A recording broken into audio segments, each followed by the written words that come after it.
এই উম্মত জাহান্নামে যাবে, চেহারা কালো হবে না। অথচ জাহান্নামীদের চেহারা কালো হবে, এই উম্মতের চেহারা কালো হবে না, একজনের চেহারাও কালো হবে না। ফেরেশতা জিজ্ঞেস করবে, আল্লাহ চেহারা তো ঝকঝকে, গলায় নাই শিকল, পায়ে নাই বেড়ি, হাতে নাই হাত কড়ি, এটা আবার কি পাঠায় দিলেন? তো আল্লাহ জবাব দিবে, আমার বন্ধুর উম্মত, খবরদার। তো ফেরেশতা মালিক জিজ্ঞেস করবে, দারোগা হাতকড়ি নাই কেন? বলছে, যেই হাত উঁচুতে ব্যবহার হয় ওটা হাতে হাতকড়ি লাগে না, যেই পাও মসজিদের দিকে চলে ওই পায়ে বেড়ি লাগে না, যেই কপাল আমার কুদরতি পায়ে জীবনে একবারও আমাকে পাওয়ার জন্য ঠেকায়া দিছে, সেজদা করছে, ওই চেহারা কোনোদিন কালো হয় না, গলায় কোনোদিন চিকন লাগে না, 3 জায়গায় আগুন লাগাবে না। খবরদার, চেহারায়, হাতে, পায়ে, বাকি শরীরে লাগায়া দাও।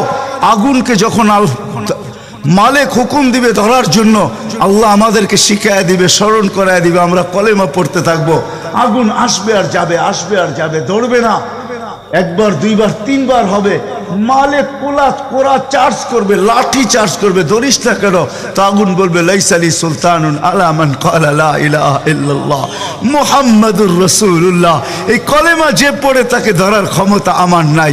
তারপরে আল্লাহ নিজে কি করবে? ইমাম কুরতুবী রহমাতুল্লাহ আলাইহি লেখছেন, ফা আমাতাল্লাহু মাউতাতান,